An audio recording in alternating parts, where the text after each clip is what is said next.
you go under TB, you just don't realise what stress it puts on the farm. And you know, when you can't sell calves in market and get a good price, you just got to get £10 or £5 a calf, and they just go to slaughter.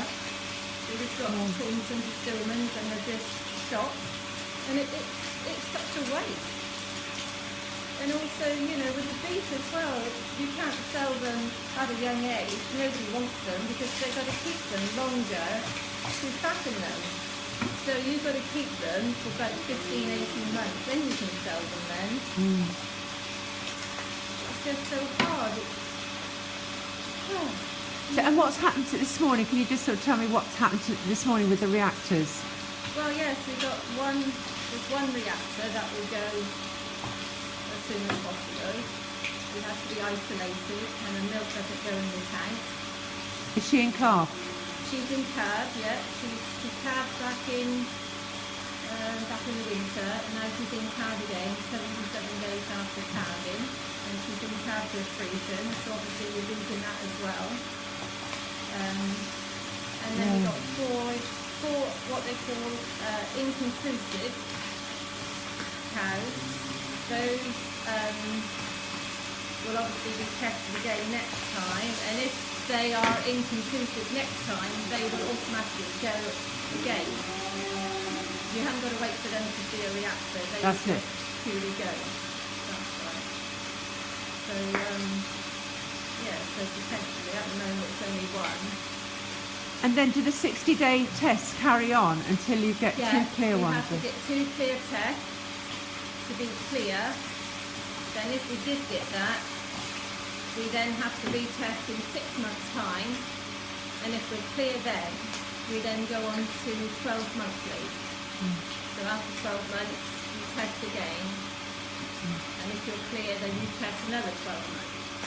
But once you're in TB, and once you've had cattle that go on TB, and they have lesions, you're then put on what's called, I can't think what it's called. Severe interpretation, that's right. So that means that a little lump, when you're reading it, it's a big lump.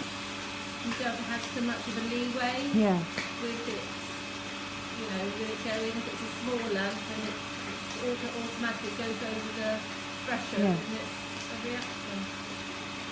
How big is your herd? How many? Because it seems to be a huge process, and you had so many. You had like 12 or 14 people here the other day helping. I mean, is it? Oh yes, yeah. You've got all that expense as well. And how many cows do you have? We got 260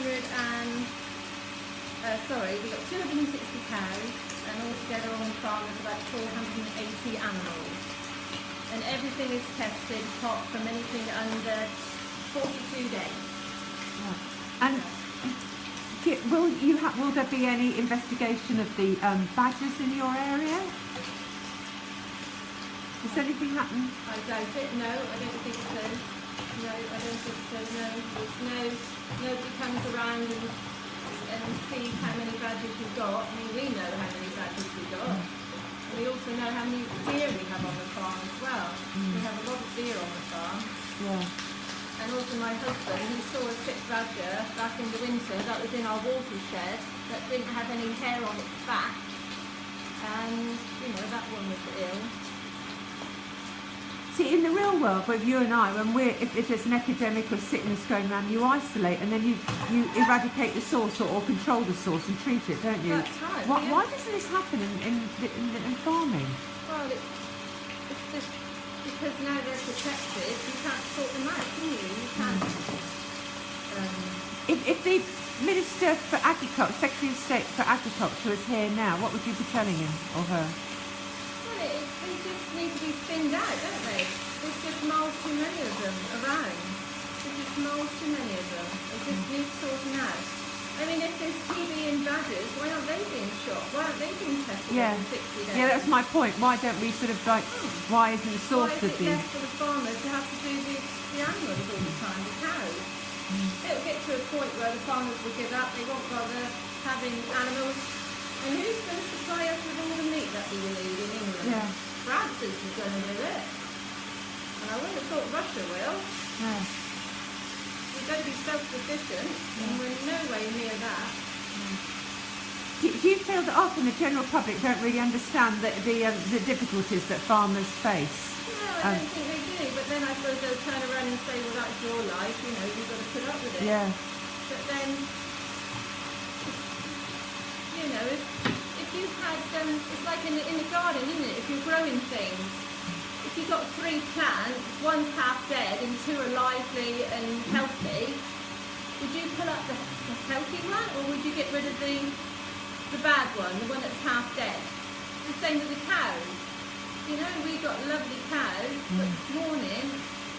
How does it make you feel? I mean, because people might say, well, farmers, you breed them, you know, they're just sort of means to an end. Do you actually get an emotional attachment to them? Oh, yeah. I mean, does it upset you today? It does. I mean, I know every cow that we've got on the farm. And, you know, I can tell you some of them, who the mothers were, and that, you know, they are, you know, I've fed them all as baby calves. Oh. It's like bringing up a baby, isn't it? Yeah. You can put all that on the Facebook. Yeah. But yeah, you do. Yeah. Well, thanks, Helen. Very much. I'll finish it there. You've done well. Thanks for going.